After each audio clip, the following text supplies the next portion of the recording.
안녕하세요. 안녕하십니까. 이 시간이 8번째 시간인데요. 요한복음 강해. 이 시간에는 요한복음 1장 14절부터 18절까지 읽고 말씀을 드리겠습니다. 말씀 육신이 되어 우리 가운데 거하심에 우리가 그 영광을 보니 아버지의 독생자의 영광이요 은혜와 진리가 충만하더라. 여기까지 읽겠습니다.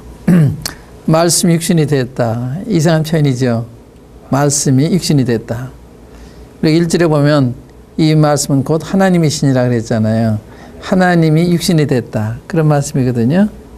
이분이 예수님 아니에요. 예수님 가르치는 거예요. 그러니까 예수님은 하나님인데 인간의 육체를 취하고 오신 분이죠. 그걸 이제 신학용어는 성육신했다 그래요. 성육신. 육신 입으셨다. 근데 겉으로 보는 사람인데 실제 하나님이시라고요. 그러니까 사람들이 많이 오해를 했죠.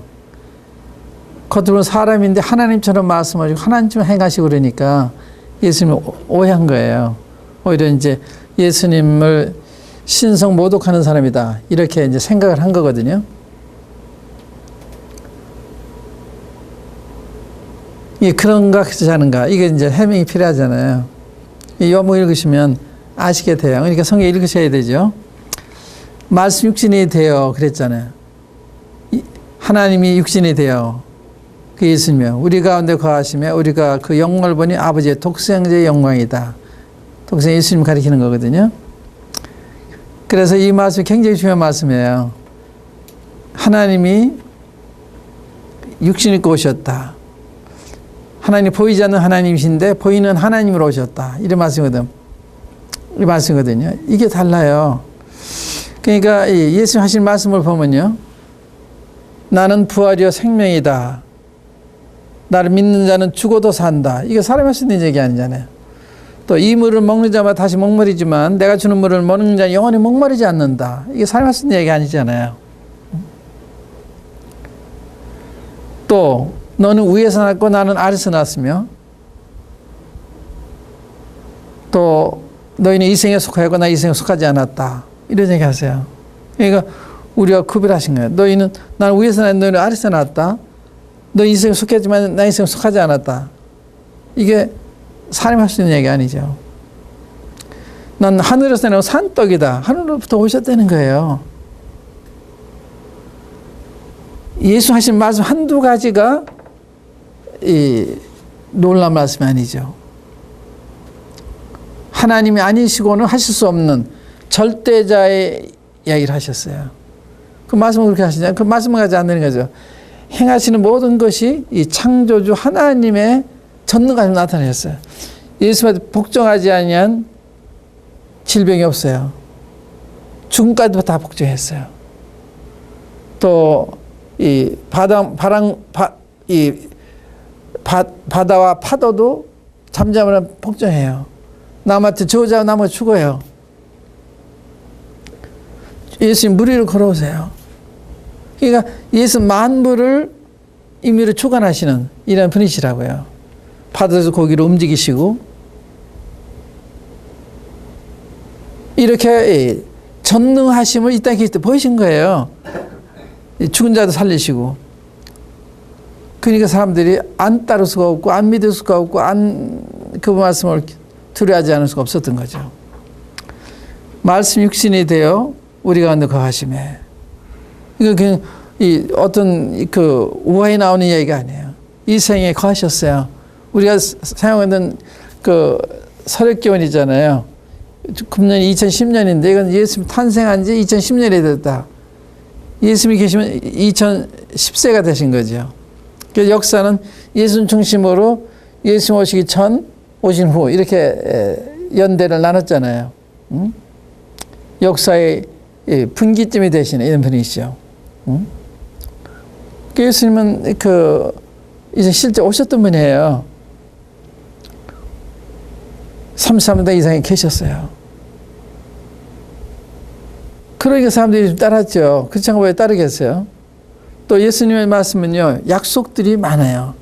너희는 먼저 그의 나라와 그의 의를 구하라. 그럼 이 모든 걸 더해줘. 의심 자 내가 책임지겠다. 저 그걸 믿고 따랐거든요. 50년 전에. 지금까지 주님 증명하시잖아요. 지금 월급 받지 않는다고 그랬죠. 나 안 굶었어요. 다 주세요. 애들 다 다익교회 다 시켜주셨어요. 놀랍죠? 놀라신 분이에요. 그래서 이 약속이 있는 약속 안 지키시면 믿을 수가 없잖아요. 또 예언이 있어요. 예수님이 많이 예언하셨는데 그 예언이 다 역사적으로 다 이루어졌어요. 지금 이루어지고 있어요. 그러니까 예언을 봐나 약속을 보나 역사를 보나 이것은 부정할 수가 없는 분이에요. 그러니까 단순히 생각하지 마시고 성경 읽어보세요. 읽어보시면 정말 놀라운 분이시다. 이분은 왜 내가 진작 몰랐나? 이분이 진작 따르지 못하나? 이렇게 되는 거거든요. 말씀 육신이 되어 우리 가운데 거하셨다. 그러니까 33년 동안 거하셨어요. 거하시면서 사람들을 만나시고 병자들을 고치시고 죄인들을 구원하시고 하늘나라에 가는 이야기를 하시고 이 놀라운 일 많이 하셨거든요. 그 우주인 가운데 제임스 오웬이라는 분이 있어요. 제임스 오웬이라는 분이 있는데 이분이 스페이스에 가서 지구를 보니까 파란 구슬같이 보이더래요. 파란 구슬같이. 눈물이 벌컥 나왔다 그래요. 하나님 우리 주님이 저 조그만 데 다녀가셨나 생각 마음이 뭉클한 거예요.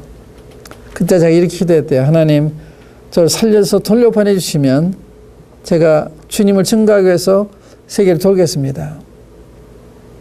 우주인으로 다니는 게 아니라 이제 주님을 전도하는 사람으로. 독일에서 그분을 만났거든요. 그분이 이런 이야기 했어요.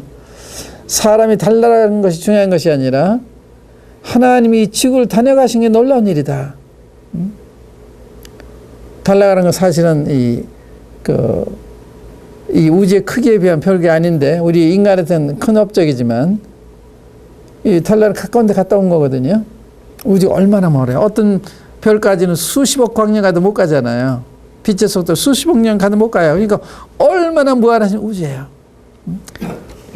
그런 걸 지으신 분이 이 땅에 다녀가셨다. 이건 보통 일이 아니잖아요. 근데 사람이 달나라 간 게 중요한 것이 아니라 하나님 예수님이 이 세상에 다녀가시 중요한 거다. 그런 얘기를 했어요. 이 땅에 계셨어요. 33년 동안. 30년 동안 가정에 계셨고 마지막 3년을 공생에서 사셨고요. 그 다음에 십자가에 못 박혀 돌아가셨는데 그 후에 살아나셨잖아요. 삶에 살아나시고 40년 동안 계시다가 하늘 승천하시면서 내가 다시 오겠다. 내가 올 때쯤 되면 세상에 이러이러한 징조들이 나타날 거다. 그 기준들이 범람해 있어요. 예수님 재림할 시간이 가까웠다고 모두 얘기하거든요. 세상에 지금 한계에 도달해 있어요. 정치적으로 세계가 지금 어찌할 줄 모릅니다. 군사적으로 어찌할 줄 모릅니다. 경제적으로 이 문제를 어떻게 풀어야 되나 어찌할 줄 모릅니다. 또 공회적으로 어떻게 해결할 줄 모릅니다. 지진이라든지 질병이라든지 한계에 왔어요. 이젠 이 지구가 이젠 그 병들어 있어서 더 살 수가 없는 이런 상황으로 가고 있거든요. 만석 그 생각 안에 오늘이 내일도 있을 거다. 안 그래요. 이렇게 예수님은 앞으로 될 일을 다 얘기하셨고 그대로 지금 되어지고 있잖아요. 나중에 기회가 있으면 예수님의 예언한 말씀에 대해서 이렇게 놀랍게 성취돼 가고 있다. 이런 얘기 들 수가 있는데 그러니까 말씀 읽으시면서 우리 가운데 거하시면서 이제 그런 말씀 하셨죠. 마태복음 보시면 예수님이 마지막에 징조에 대한 말씀이 나와요. 그걸 좀 2000년 지난 지금 이걸 오늘날 이 국제 정서와 비교해서 볼 수가 있어요. 잘못돼서 우리부터 지적하고 안 믿죠. 우리는 거기에 이해관계를 다 건 사람들 아니에요. 믿지 않는 사람이 건 사람들이 아니거든요. 전 이곳에서 평생 살았잖아요. 근데 이게 사실이 아니라면 얼마나 불쌍한 사람이에요. 얼마나 착각한 사람이에요. 그리고 반대라면 여러분들이 착각하신 거죠. 심각한 착각을 하신 거죠. 말씀 육신이 되어 우리 가운데 거하심에 그렇죠. 그러니까 주님이 이 하나님 육신이 됐다는 것은 정말 대사건이죠. 놀라운 사건입니다. 또 우리 가운데 거하셨다는 말은 이렇게 무한한 하나님이 유한한 조그만 데 사셨다. 이건 기이한 현상입니다. 기이한 현상. 그 다음에 우리가 그 영광을 보니 그랬죠. 아버지의 독생 영광이다. 우리 그 영광을 봤다 그래요. 예수 믿는 사람 다 보는 거예요. 영적으로. 믿는다고 하는 것이 근거 없어서 믿어지지 않잖아요. 내가 믿습니다가 아니에요. 믿어지는 거예요. 우리가 서로 만났잖아요. 그러니까 서로 만난 게 믿어지잖아요. 이게 경험이잖아요. 우리가 그 영광을 보며 그랬어요. 이건 아마 이 변화산상에서 예수님이 나타나신 적이 있어요. 예수님이 변형되신 적이 있어요. 근데 그걸 보고서 한 이야기로 생각이 되는데 오늘날 예수님을 다 보죠. 한번 이 변화산상에 본 걸 한번 찾아보시면 마태복음 17장 한번 보세요.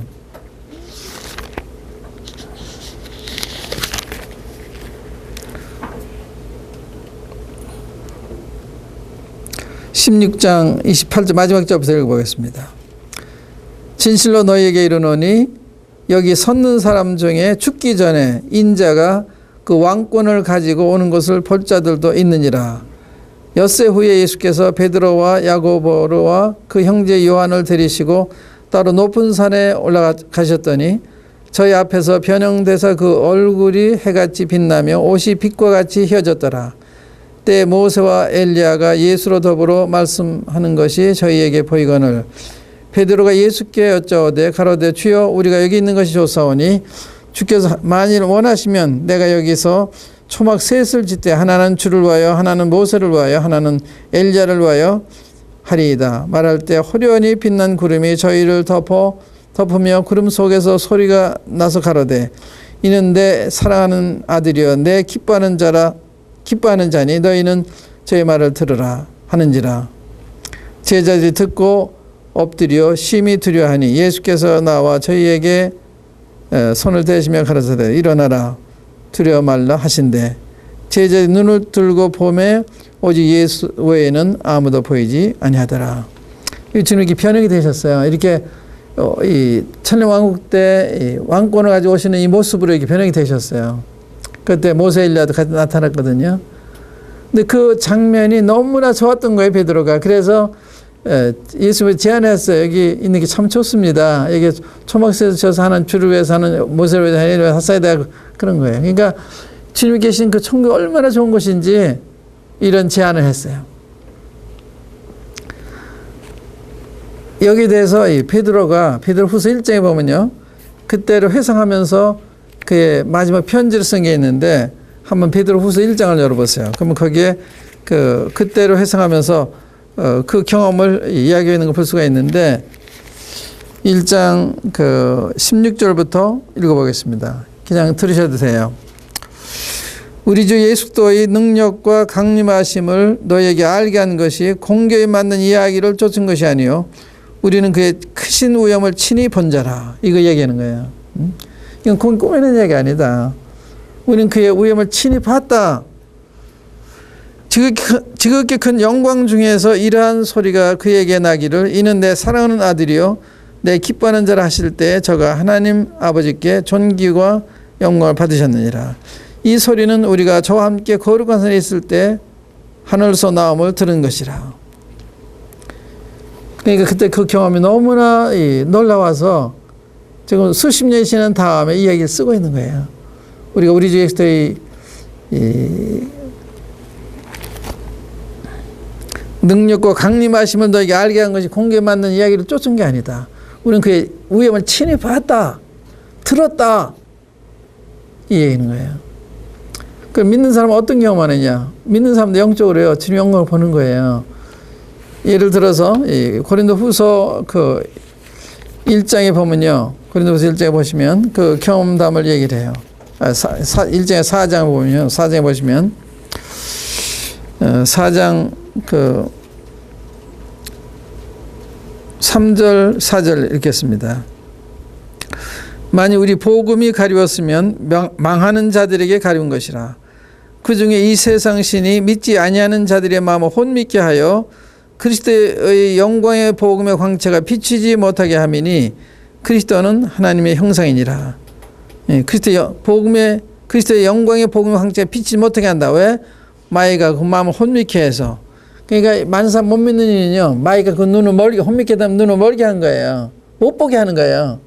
그래서 못 믿는 거예요. 그러니까 못 믿는 여러분들 책임도 있지만 마귀의 책임이 있습니다. 마귀가 못 믿게 하는 거예요. 마음 혼미케 만드는 거예요. 그런데 보세요. 5절에 보시면, 6절에 보시면 어두운 데서 빛이 비치리라 하시던 그 하나님께서 예수 그리스도의 얼굴에 있는 하나님 영광하는 빛을 우리 마음에 비추셨다. 이게 경험하는 거거든요.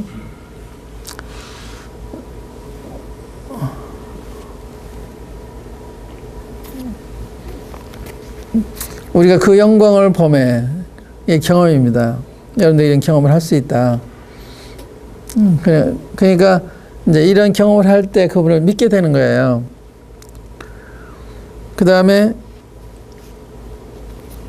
우리가 그 영광을 보매, 그래서 주님 믿으면 믿게 될 때 주님의 어떠하심, 주님의 놀라우심, 이분이 이런 분이라구나 하는 걸 알게 되는 거예요. 그래서 믿게 되는 거예요. 저 같은 경우는요, 제가 어느 집회에 가서 집회 끝난 다음에 예수님 영접하신 사람 앞으로 나오라 그래요. 저는 이미 교회를 열심히 다니고 있는 때였거든요. 새벽기도 나가 이런 때였는데, 영접하러 나오라고 하니까 전 나갈 생각 안 했죠. 나 이미 믿고 있다 생각하니까. 근데 제 옆에 선교사님이 계셨는데 제 팔을 잡더니 예수님 영접하지 않겠냐요. 근데 제가 굉장히 불쾌했어요. 초면인데 믿느냐고 물어보고 안 믿는다고 믿으라 그럴 거지. 우리 한국 사람을 이렇게 무시하나. 예수님 세계 4대 성인 중에 한 사람인데 이분도 모르다 이렇게 취급하나. 이제 민족적인 자존심이 상한 거예요. 이런 교만한 사람이 어디 있어. 속으로 그랬거든요. 근데 이런 생각이 제게 들어와서, 야, 저번에 내가 믿는 걸 모르고 믿으라 그랬어도 그건 너를 사랑해서 그런 거 아니냐. 너한테 이게 전도하면서 대학까지 요구하는 게 아니지 않냐. 넌 너를 사랑하는 사람 교만하다고 그랬는데 누가 더 교만한 사람? 이런 질문이 온 거예요. 제가 더 교만하잖아요. 미안합니다. 그래서 앞으로 나가가지고 제가 한 가지 기도를 했어요. 하나님, 전 교만한 사람입니다. 이 교만을 용서해 주십시오. 아주 눈물이 펌벅이 돼가지고 그래서 사무쳐서 교만을 회개한 거예요. 믿는다고 한 것도 아니고 복음을 깨달은 것도 아니고 그냥 회개를 한 거예요. 그리고 집에 와서 자고 그 다음날 아침에 일어나서 마가복음 1장을 폈는데요. 책이 바뀌었어요. 책이 혼한 거예요. 예수님 귀신 들린 자 앞에 오시잖아요. 귀신 들린 자가 저기 높으신 하나님의 아들이여 당신이 나 무슨 상관이 있나이까 그래요. 이거 귀신도 있으면 하나님의 아들 시인하는구나 이렇게 된 거예요. 그러면서 성경이 보이기 시작한 거예요. 제 영안이 뜨였잖아요. 지금 하나님의 아들인 걸 알게 됐잖아요. 그 영광을 보이신 건 저는 굉장히 황홀했어요. 그러니까 똑같은 성경인데 그날은 성경에 불이 켜 있는 것처럼 화난 거예요. 저는 이게 막연하고 무슨 말씀인지 잘 몰랐는데 우리가 그 영광을 보매 놀라운 경험입니다. 이 영접하면 이런 경험을 하게 돼요. 예수님이 예수님을 보여요. 하나님의 아들을 보여요.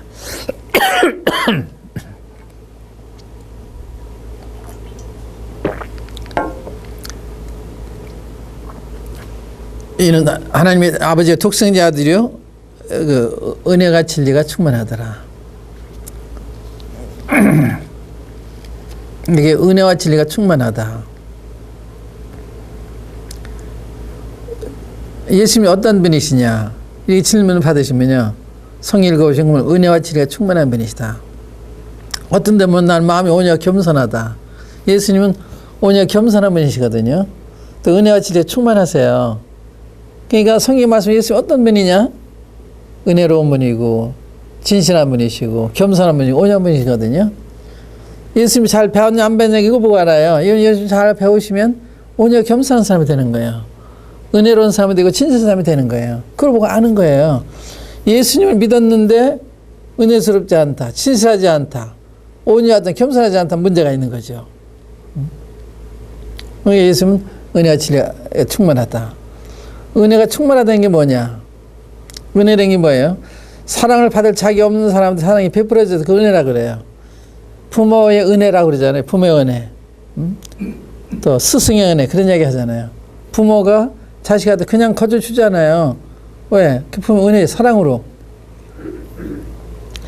그 부모가 그렇게 좋잖아요. 은혜로우니까 우리를 조건을 사랑해 주시고 필요한 모든 것을 채워주시니까 좋잖아요. 하나님이 그렇게 주는 거거든요. 그러니까 하나님은 예수님 은혜로운 분이시다. 그러니까 은혜로운 분한테 가기는 접근하기는 어렵지가 않잖아요. 그래서 성경에 보면 그 백성들이 바리새인들을 무서워했어요. 조금만 말을 잘못하다든지 그러면 회당에 쫓아내고 그러니까. 그런데 세류의 죄인들이 말씀을 들어 가까이 나오니 누가 보면 15장 그런 말씀 있어요.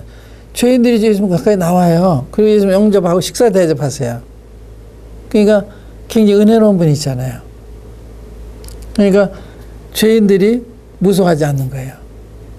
그러니까 예수님은 죄인은 미워하시지만 죄인은 사랑하시는. 죄는 미워하시죠. 그러나 죄인은 사랑하세요. 죄를 미워하는 거 죄인 사랑하는 건 다른 문제예요. 죄 미워하는 당연히 미워해야죠. 그러나 죄인까지 미워하면 안 되죠. 우리 어린아이를 가는 아기 기를 때요. 갓난아기를 편산 편을 채워주고 그러잖아요. 목욕을 시켜주고. 근데 편은 안 좋죠. 그러나 이 아이는 사랑하죠. 마찬가지예요. 죄인은 미워해야 되지만 죄인은 사랑해야 돼요. 그래서 아이를 타라에다가 이렇게 목욕시킨 다음에 물만 버려야 되는데 아이까지 버리는. 그러면 안 되잖아요. 그러니까 우린 죄인을 사랑해야 되는 거예요. 모든 사람을 사랑해야 되죠. 죄인도 사랑해야 되죠. 원수도 사랑해야 되죠. 성령 예수님이 그런 분이세요. 은혜와 진리가 충만하시다. 그래서 주님이 사마리아 여인한테 가시잖아요. 가나안에 잡힌 여인을 주님이 날 정죄하지 않는다 그러잖아요. 또 주님을 부인할 자들 찾아오셔서 너에게 평강이 있을 자다 하고 성곽으로 보여주시잖아요. 나는 주님의 손에 못 잡아 만져보고 못 믿겠다는 도막에 나타나셔서 믿음 없는 자가 되지만 믿는 자가 되라 자기를 보여주시잖아요. 그래서 그런 분이거든요. 예수님은 우리 믿음에서 믿음을 도와주시는 이런 분이세요. 굉장히 자비하신 이해심이 많으신 이런 분이거든요. 뭐 검사나 그 형사같이 우리 죄를 캐내고 죄 없는 것도 막 있다고 막 의심나면 그렇게 넘겨잡고 막 그러잖아요. 우리 주는 그런 분이 아니에요. 죄를 변호하시는, 죄를 친히 담당하시는 이런 분이시죠. 그러니까 은혜로운 분이시죠. 주는 지극히 은혜로우시다. 십자가 못 박는 사람들에 대해서 주님 어떻게 하세요? 그렇게 부당하게 주님 앞에 욕하고 때리고 모독하고 눈 가리고 때리고 누가 때렸나 맞춰봐라 막 그랬잖아요. 그런데도 아버지여 저들이 사하여 주옵소서 자기 하는 일 알지 못함이다 그러잖아요. 몰라서 그런 거니까 용서해 주십시오. 그러니까 예수님이 자기 십자가 못 박는 사람들에 대해서 조금도 미안한 마음이 없었던 거예요. 저들 불쌍한 마음이 있었던 거예요.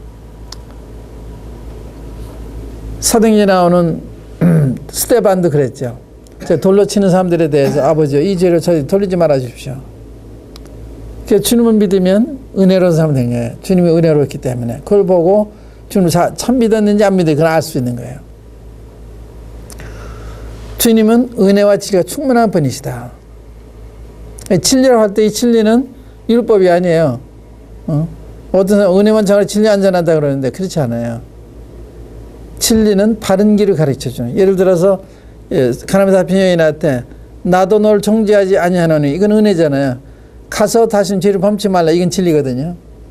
바른 길을 정죄나 율법이라는 법을 어기면 조촉을 받아야 돼요. 거기 거의 법이 정한 그 벌을 받아야 되는 거예요. 어떤 벌금을 내야 되고 어떤 형을 살아야 되고 몇 년 살아야 돼 이렇게 되는 거예요. 그 죄질에 따라서 율법은 그렇게 하는 거거든요. 율법이 그렇게 만드는 거예요. 그런데 진리는 정죄를 하지 않죠. 우리 지금 은혜가 제일 충만한데 가나안에 잡힌 여인이 정죄하지 않잖아요. 사마리아 여인은 정죄하지 않잖아요. 세리도 정죄하지 않잖아요. 주님은 난 정죄로 온 게 아니다. 구원하러 왔다 그러시잖아요. 주님은 이 은혜와 진리할 때 진리는 율법이 아니다. 진리 우리의 바른 길을 가르쳐주는 좋은 분이 우리를 용서하시고 바르게 하도록 가르쳐주는 이게 은혜와 진리세요. 은혜와 진리가 충만하신 분이시다. 주님은 온유와 겸손하다. 나는 마음여고 겸손하니 나의 멍에를 보고 내게 배우라. 그런 힘을 얻는다.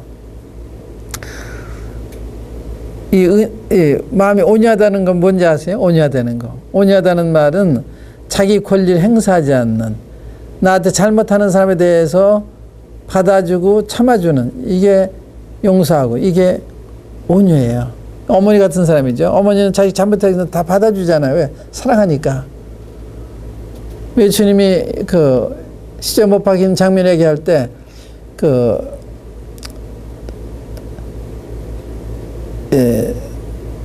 양이 털강자 앞에 있음같이 그 입을 열지 않았다. 제가 이 뉴질랜드 가서요, 이 양 털과는 견학을 했는데, 기를 가진 양을 이 털을 깎잖아요. 그 소리 획 나는데도 죽은 사람 같이 가만히 있어요. 조금도 안 움직여요. 아, 저게 온유로구나. 그때 나는 오지가 없구나. 이렇게 생각했어요. 우리 조그만 부당하게 취급당해도 우리는 벌컥하잖아요. 우리 합리하려고 그러고 따지려고 그러고 그러잖아요. 지금 그런 면이 아니에요. 지금 하나도 안 따지잖아요. 다 받으셨잖아요. 그게 온유예요. 자기 권리 행사를 하지 않는, 합리하지 않는, 그 상대방을 위해서 참아주는 게 온유거든요. 겸손은 뭐냐? 겸손은 남에게 신뢰되는 일을 하지 않는. 그 겸손은 참 좋은 거죠. 온유는 남이 신뢰되는 일을 할 때 받아주는, 이게 온유거든요. 주님 그러하신 분이다. 지극히 겸손하신, 남한테 이 부당하게 무례하게 대하시는 분이 아니에요. 예의 바르신. 사무엘의 여인하고 대화하실 때도요, 내 남편 데려오라 그러세요. 그러니까 제가 남편이 없습니다. 그러니까 주님이 네가 남편 다섯 있었지만은 지금은 내 남편이 아니니 내 말이 옳다 그래요. 남편 다섯 데리고 있었어요. 여섯 번째 남자가 살고 있는데 주님이 내가 남편 없다면 없단 말이 옳다. 남편이 없다 그러면 너 왜 거짓말해? 이렇게 할 수도 있잖아요. 그렇게 안 하셨어요. 나 거부하지 않고 이렇게 받아주시는 굉장히 온유하신 분이죠. 또 주님이 여행하시다가 누가복음 24에 보면 주님이 엠마오랑 두 제자와 함께 같이 동행하세요. 날이 저물었어요. 그런데 너희 집에 머물 데가 없냐 하고 요청하지 않고 그냥 더 가려고 하시니까 이미 날이 저물었으니까 여기서 쉬십시다 그래요. 그때서 주님이 반응하세요. 그러니까 굉장히 온유하신 분이죠. 겸손한 분이시죠. 그러니까 우리가 그런 주님을 잘 배워야 그런 사람이 되는 거거든요. 겸손하고 온유한 사람이 되는 거예요. 우리 주님은 은혜와 진리가 충만한 분이시다. 그 다음에 여기서 이제 또 우리가 볼 수 있는 게 은혜가 진리가 충만하고 그 다음에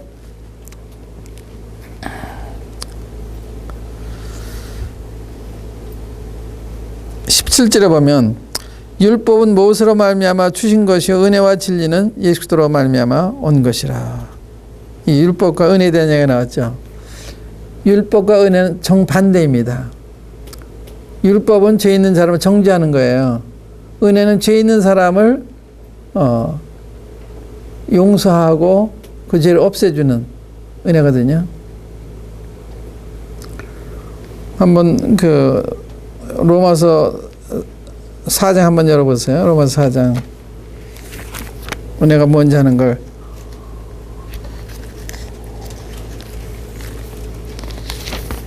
로마서 4장. 4절부터 읽겠습니다. 일하는 자에게는 그 삭스로 은혜로 여기지 아니하고 빚으로 여기거니와 일을 아니할지라도 경건치 아니한 자로 의롭다 하신 이를 믿는 자에게는 그의 믿음을 의로 여기시나니 일한 것이 없이 하나님께 의로 의심을 받는 사람의 행복에 대하여 다윗의 말한 바 그 불법을 사하심을 받고 그 죄를 가류심을 받는 자는 복이 있고 주께서 그 죄를 인정치 아니하실 사람은 복이 있도다 함과 같으니라. 죄가 있는데 죄를 인정치 않는 사람이 있어요. 누구냐? 일을 아니할지라도 경건치 아니한 자를 의롭다 하신 이를 믿는 자. 그러니까 세리가 가서 이런 기도를 해요. 하나님 저를 불쌍하게 주십시오. 나는 죄인으로소이다. 이랬을 때 주님이 의롭다 하시거든요. 그러니까 일을 아니할지라도 아무 노력이나 행위가 없을지라도 또 경건치 아니한 자를 의롭다 하시는, 그러니까 주님은 우리 일한 것을 보고서 너 잘했다 그런 게 아니에요. 일을 아니할지라도 경건치 아니한 자를 의롭다 하시니, 경건치 않은 사람을 의롭다 하신 하나님, 자비한 분이시죠. 용서하시고 우리 의롭다 하시는 그분은, 이런 분을 믿는 자 그 믿음을 의로 여기신다는 거예요. 그러니까 세리가 가서 하나님 저는 저를 불쌍히 여기십시오. 죄인입니다. 그랬을 때 주님이 그를 구원하셨어요. 십자가의 강도가 오늘 당신의 날이 임하셨을 때 나를 생각해 주실 때 주님 그를 구원해 주셨어요. 그러니까 그 일을 하나도 하지 않았잖아요. 또 살인 강도잖아요. 경건치 않잖아요. 그런데 주님의 은혜를 의지하고 나를 불쌍히 달라, 나를 기억해다 했을 때 오늘 내가 나와 함께 나와 있으라. 그때 주님이 용서하시고 의롭다 하시는 거예요. 그러니까 주님은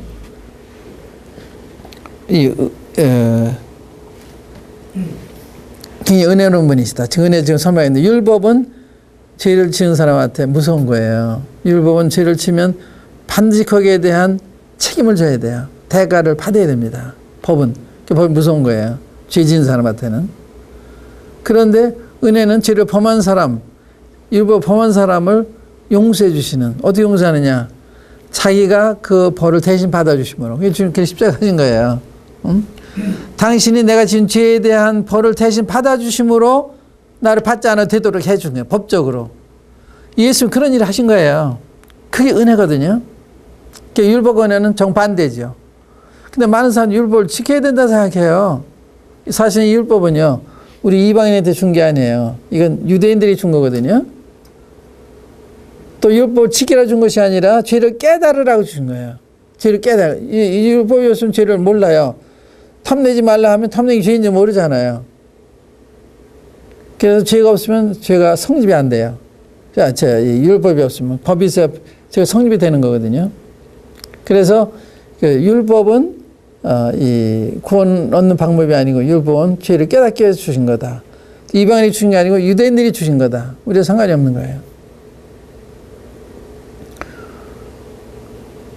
그래, 율법의 목적은 우리를 죄인인 걸 알게 해서 그리스도에 가서 용서를 받도록. 죄를 알아야 주님 앞에 가잖아요. 자기가 거울을 보고서 얼굴에 때가 묻었으면 가서 물러가서 닦잖아요. 그래서 율법은 우리 죄를 보여줘서 예수님 앞에 가서 구함으로 그 보혈로 씻음을 받게 하시는, 그러니까 그리스도에 인도하는 데 사용하시는 거예요. 율법은. 그러니까 율법은 우리 구원하는 데 사용하신 것이 아니라 그리스도를 인도하는 이러한 역할을 하는 거죠. 또 율법은 언제가 주셨느냐? 율법은 그 요한의 때까지라, 혹은 약속한 자신이 오실 때까지라, 예수 오실 때까지. 그 율법에 대한 하나님의 계획은 주님이 초림할 때 다 끝난 거예요. 율법 우리가 해당이 없는데 오늘날도 율법 가르치잖아요. 그건 옳은 게 아니거든요. 율법은 우리를 구속하는 것이고 괴롭게 하는 것이고 이런 거죠. 율법을 우리 구원하는 게 아니에요. 그래서 지금은 우리가 율법을 쫓아 섬기는 게 아니고 영의 새로운 것으로 섬긴다. 로마서 이 4장 6절에 보면 그렇게 되어 있어요. 영의 새로운 것을 섬길 것이요, 율법에 묵은 것을 할 것이 아니다. 율법과 은혜. 그 은혜는 너무 좋은 거죠. 은혜. 그 다음에 이제 로마서 9장을 보시면 은혜에 대한 설명이 나오는데, 이제 9장을 보시면 9장 30절 31절 보세요. 그런지 우리가 무슨 말하리요? 의를 쫓지 아니한 이방인들이 의를 얻었으니 곧 믿음에서 난 의요.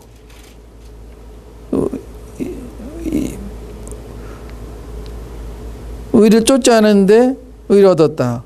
의의 법을 쫓아간 이스라엘은 법에 이르지 못하였으니 어찌 그러하뇨? 이는 저희가 믿음에 의지하지 않고 행위에 의지함이라 부딪힐 돌에 붙였느니라. 그래서 믿음과 행위는요, 로마서에서는 정반대예요.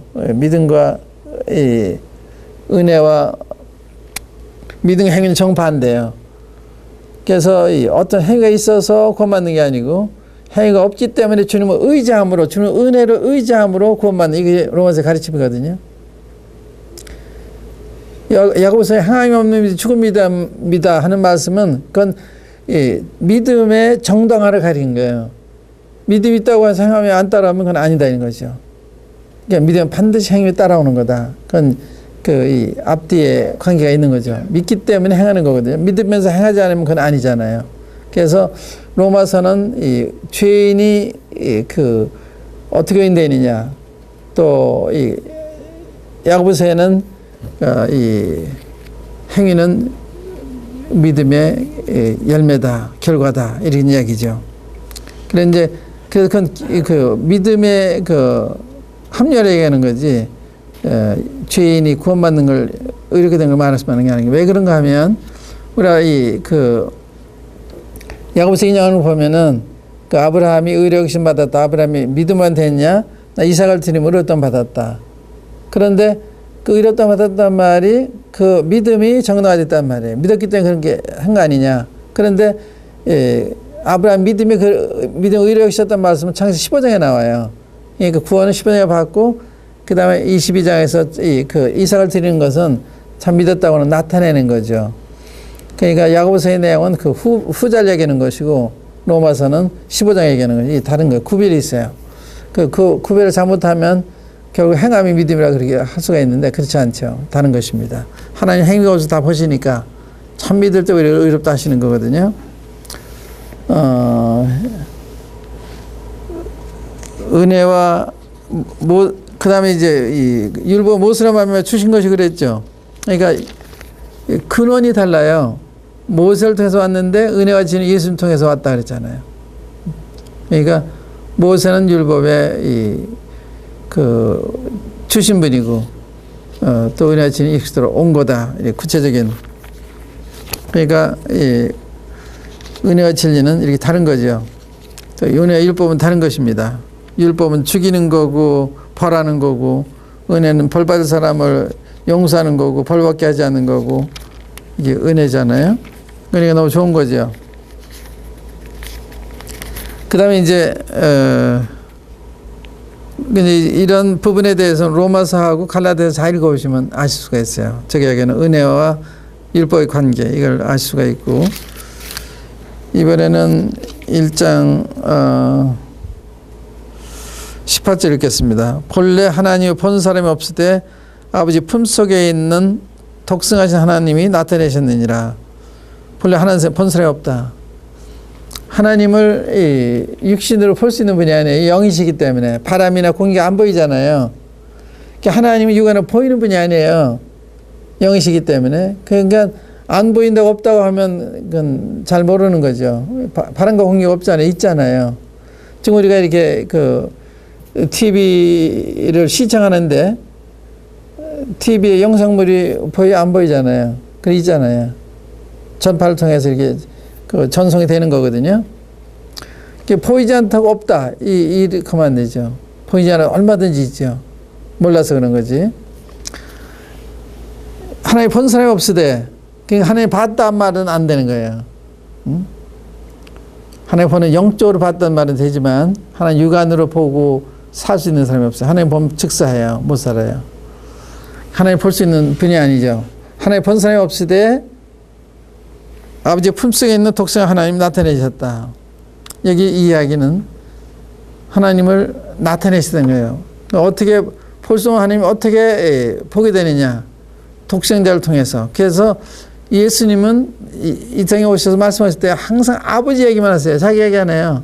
내가 하는 말은 내 말이 아니다. 아버지가 주신 거다. 또 내가 이렇게 하는데 이건 내가 하는 것이 아버지가 내 속에서 행하는 거. 전부 아버지 앞에 영광을 돌리세요. 그래서 예수님은 아버지로 인해 사셨어요. 또 아버지를 위해 사셨어요. 그러니까 아버지가 나타나실 수밖에. 자기를 자랑하고 자기 얘기가 아니라 너 아버지에 대한 이야기. 자기 얘기는 안 하는 거예요. 우리는 어때요? 우리는 이제 우리에 대한 얘기를 하면 아버지가 안 나타나죠. 우리도 아버지를 나타내기 위해서 주님을 나타내기 위해서 이 땅에 남겨두신 구원하신다 이 땅에 두신 것은 이 세상에 세상에 재미있게 살아라 주신 게 아니라 나타내기 위해서. 그래서 이 요한일서 4장에 보면 우리가 서로 사랑함으로 하나님 본 사람이 없을 때 우리가 서로 사랑하면 이로써 우리가 하나님의 제자가 한다 이런 말씀 있잖아요. 로마 4장에 보면 어느 때에는 하나님 번선이 없을 때 만약 우리가 서로 사랑하면 하나님이 우리 안에 거하시고 그의 사랑이 우리 안에 온전히 이루는지라. 사랑할 때 알게 되는 거예요. 서로 사랑할 때 세상이 너희가 내 제자인가 안다. 그리고 서로 사랑함으로 그리스도를 나타내는 거예요. 주님 말 순종하고 사랑할 때 주님 우리 안에 나타나는 것입니다. 그래서 하나님 번선함 없을 때 독생한 하나님이 나타내셨다. 그 품속에 있는 우리도 그 품속에 살 때 그 아버지를 음으로 양으로 나타내게 되는 것입니다. 이게 우리의 사명이에요. 이 시간 여기서 끝이겠습니다. 감사합니다. 감사합니다.